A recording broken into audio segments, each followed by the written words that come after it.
शांत कुमार वासु, शांत। कैसे शांत हो जाऊं बाला, कैसे? पहले भार्गवी और अब पद्मावती। श्रीनिवास ने दोनों को अपने जाल में फंसा लिया है।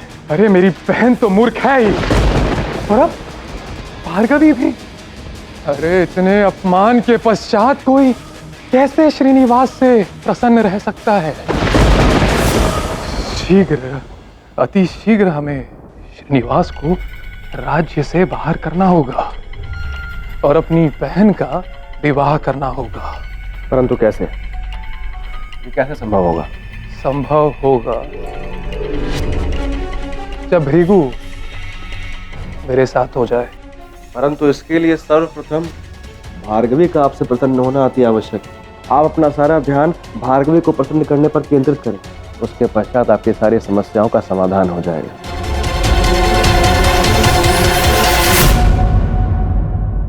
तुमने ठीक कहा। मुझे किसी भी प्रकार भार्गवी का हृदय जीतना होगा। उसे बस मेरा दिया हुआ उपहार पसंद आ जाए, फिर देखना मैं बात कैसे आगे बढ़ाता हूं।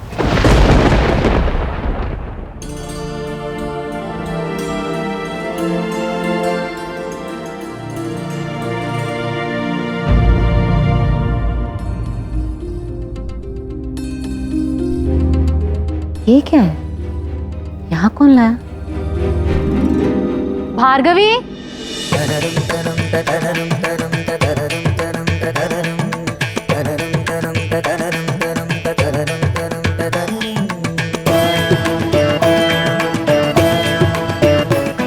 ऐसे भी बड़ी अच्छी सुगंध आ रही थी।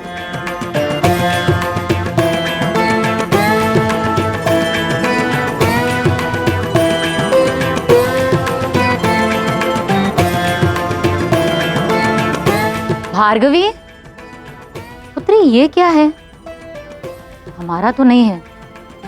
तुम भार्गवी, ध्यान कहाँ है तुम्हारा? मैंने कुछ पूछा, सुना तुमने? माँ, क्या कहा आपने? मुझसे कुछ काम था।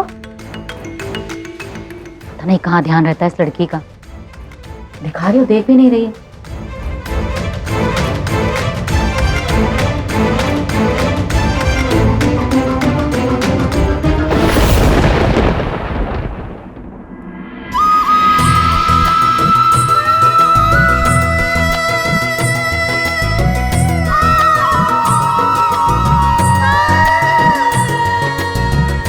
श्रीनिवास, धन्यवाद। भोजन अत्यंत स्वादिष्ट था। कोई बड़ी बात नहीं थी, कोई विशेष बात नहीं थी। आपको मेरे हाथ का बना भोजन खाना था तो मैंने खिला दिया। बड़ी बात कैसे नहीं है? मेरे लिए तो ये बहुत बड़ी बात है, और मैं अपनी प्रसन्नता नृत्य प्रस्तुति से व्यक्त करना चाहती हूँ। तुम मेरे साथ नृत्य करोगे ना?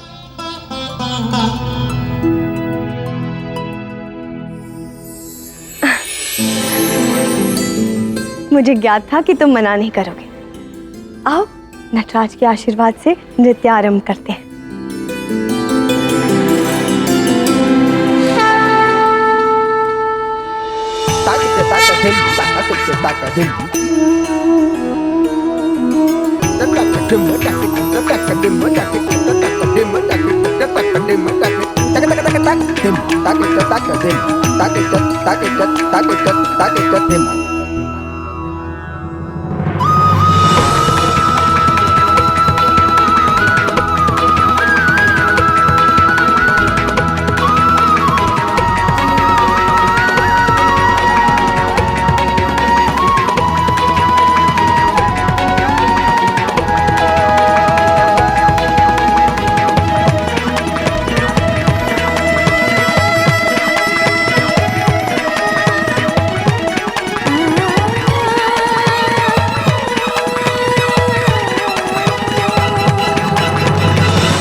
तुमने कोई इत्र धारण किया है?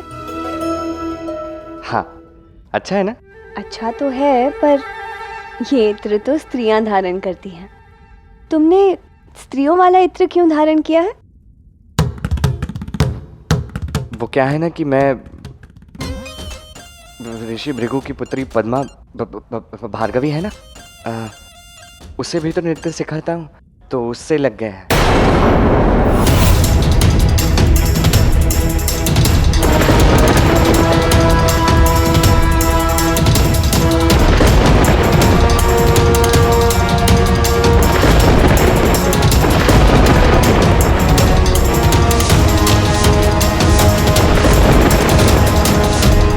राजकुमारी, आपका आभूषण? नहीं, आज का नृत्य यहीं समाप्त होता है। किंतु राजकुमारी, हुआ क्या है? मुझे विश्राम करना चाहिए। राजकुमार, किसी और का इत्र तुम्हारे तन पे लगा हो, ये मैं नहीं देख सकती श्रीनिवास।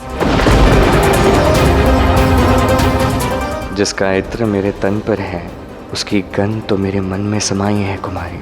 मेरा ये जीवन भार्गवी के बिना कुछ भी नहीं। आपको एक न एक दिन ये अवश्य स्वीकार करना होगा।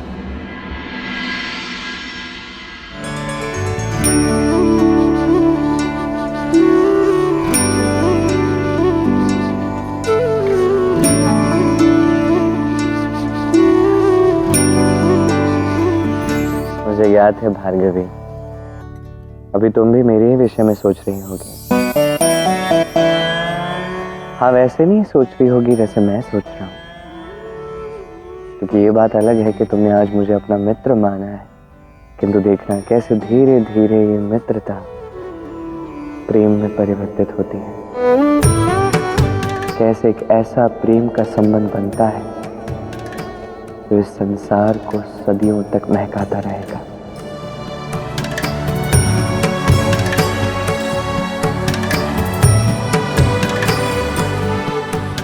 ये इत्र की सुगंध अवश्य ही श्रीनिवास तक पहुंच रही होगी, तभी उसे अच्छी लगी। भार्गवी, अपने पिताश्री के ध्यान कक्ष में दिए रख दिए तुमने?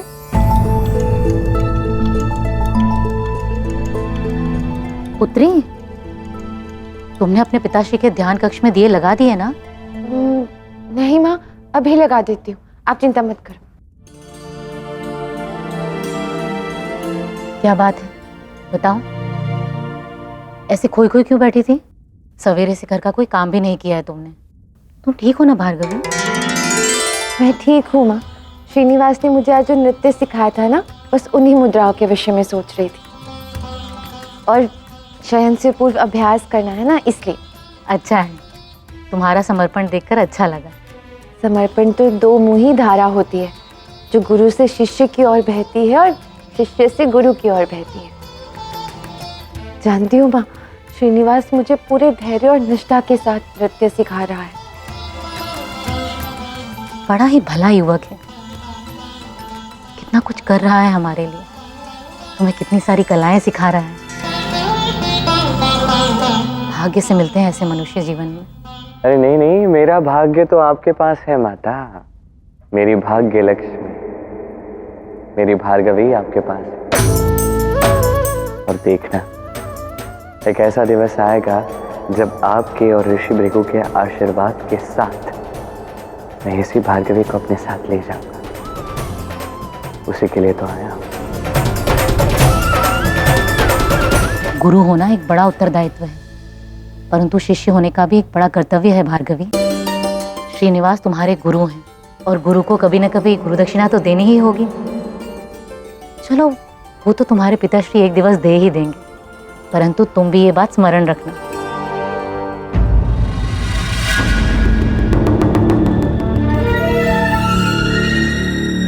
तुमने जो सुंदर और बहुमूल्य उपहार दिया भार्गवी को, उसने कुछ बताया? उसे वो उपहार कैसा लगा? कैसा लगा क्या? ऐसी कौन सी कन्या है जो होने वाले राजा से उपहार पाकर प्रसन्न नहीं होगी? यदि ऐसा होता भी है तो अब तक तो पता चल ही गया होता है ना। उचित है, किंतु हमें ये स्मरण रखना चाहिए कि वो है ऋषि भृगु की कन्या, न जाने उसके मस्तिष्क में क्या चल रहा होगा। बाला, तुम बिना बात के चिंता कर रहे हो। चिंता छोड़ दो। वो तो मुझे धन्यवाद करने का एवं अपनी प्रसन्नता व्यक्त करने का मार्ग ढूंढ रही होगी। मैं श्रीनिवास को गुरु दक्षिणा के नाम पर कुछ ना कुछ तो दे ही सकती हूँ। वैसे भी मैंने आज तक उसे कुछ नहीं दिया। हाँ, कल उसके आने से पूर्व मैं उसके लिए एक अच्छा सा उपहार ले आऊंगी। किंतु क्या लूं?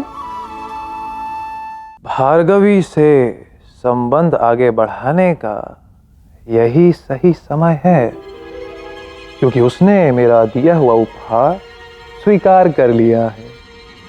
परंतु इससे पूर्व कि आप बात और आगे बढ़ाएं, मुझे ये लगता है कि हमें सुनिश्चित कर लेना चाहिए कि भार्गवी को आपके द्वारा दिए गए उपहार स्वीकार है भी या नहीं।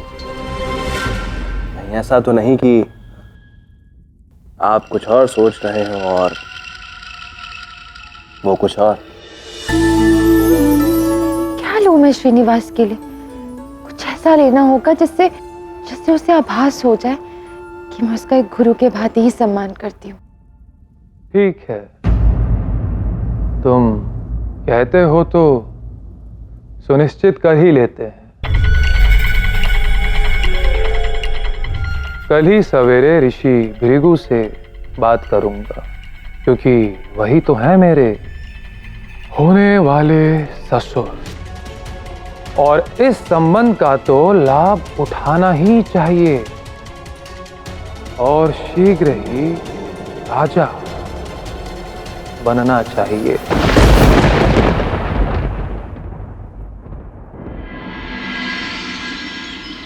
ओम शांति शांति शांति शांति।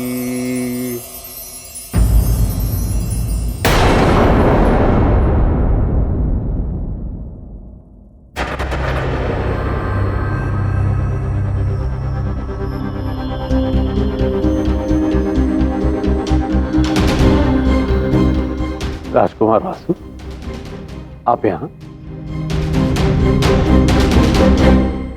मैं आपके प्रश्न का उत्तर अवश्य दूंगा, किंतु उससे पूर्व मुझे कुछ करना है। क्या?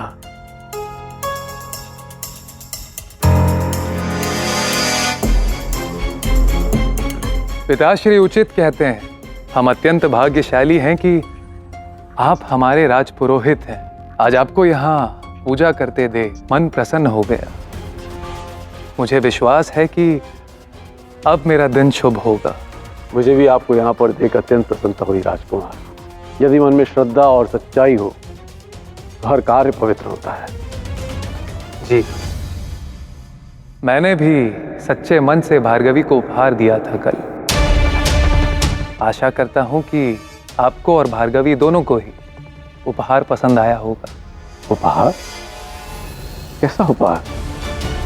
भार्गवी ने आपको बताया नहीं? नहीं, भार्गवी ने तो कुछ नहीं कहा। कोई बात नहीं, भार्गवी ने देखा होगा। आप उनसे पूछिएगा कि उसे उपहार कैसा लगा। अवश्य, मैं पूछ के आपको बताऊंगा। आज्ञा दीजिए। बस एक बार ये भृगु और उसकी पुत्री को अपने वश में कर लूं, फिर मेरी प्रत्येक समस्या हल हो जाएगी। और सबसे पहले तो मैं उस श्रीनिवास को बाहर करूंगा वेंकटगिरी से। ओहो, अब तो मेरा मित्र दिन में खुली आंखों से भार्गवी के स्वप्न देखने लग गया। नहीं गोविंदराज, आप भी ना कुछ भी कहते हो। मैं तो बस सोच रहा था कि क्या सोच रहे थे? बताओ। अब आपको ज्ञात ही है कि मैं क्या सोच रहा हूँ, तो क्यों पूछते हो आप भी ना? देखो, सत्य बात तो ये है कि तुम्हारी इस प्रसन्नता से मैं इतना अधिक प्रसन्न हूँ ना, इतना अधिक प्रसन्न हूँ। तुम्हें इतना प्रसन्न मैंने इस जीवन में कभी नहीं देखा। श्री, ऐसे यदि आप चाहते हो कि मैं इतना प्रसन्न सदैव रहूं, सदैव मेरे मुख पे ऐसे ही मुस्कान रहे, तो कुछ बातों का तो ध्यान रखिए ना गोविंदराज। मैंने आपसे कहा था कि वो बात किसी को बतानी नहीं है। आप क्या करने जा रहे थे? राजकुमारी पद्मावती को बताने जा रहे थे भार्गवी के विषय में? हाँ बताने तो, किंतु तुम्हें कैसे पता चला? मुझे आभास हो गया था कि आपको एक गड़बड़ करने वाले हो। अभी जो हो गया हो गया, इससे आगे आपको और अधिक सावधान रहना है, सतर्क रहना है। आप ये बात किसी को नहीं बताओगे। राजकुमारी पद्मावती को तो बिल्कुल नहीं। किंतु तुम्हें राजकुमारी को बताने में क्या समस्या? उनसे क्यों छुपा रहे हो? मैं आपको कैसे बताऊं कि पद्मावती मुझे चाहने लगी है। उन्हें जिस दिन पता चल जाएगा कि मैं भार्गवी से प्रेम करता हूं, पता नहीं उस दिन वो क्या कर बैठेंगे। क्यों बताना क्यों है गोविंदराज? राजवंशी उन्हें बड़े कार्य होते हैं, जान के क्या करेंगे, और पता भी नहीं कि किस बात का किसको क्या बुरा लग जाए। हमारा कार्य क्या है? नृत्य सिखाना। तो कुछ समय की बात है, नृत्य सिखाना है, तत्पश्चात नृत्य की शिक्षा समाप्त हो जाएगी, राजकुमारी पद्मावती का विवाह कहीं हो जाएगा, तो बात समाप्त हो जाएगी। ठीक है, समझ गया मैं। तुम जो समझाना चाह रहे हो मैं समझ गया। मैं अब चलता हूँ, मुझे ऋषि के घर जाना है। कुछ तो है जो तुम अब भी मुझसे छिपा रहे हो।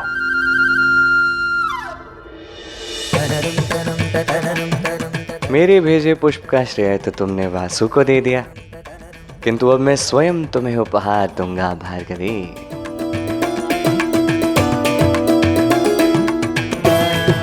क्या उपहार लो श्रीनिवास के लिए जो उसे पसंद आए?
मेरे लिए तो ये कंगन अनमोल है, क्योंकि ऐसा ही कंगन मेरी राधा भी पहना करती थी।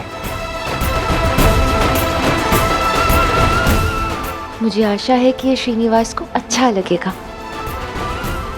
अब राधा के समान ही कंगन तुम भी पहनोगी भार्गवी।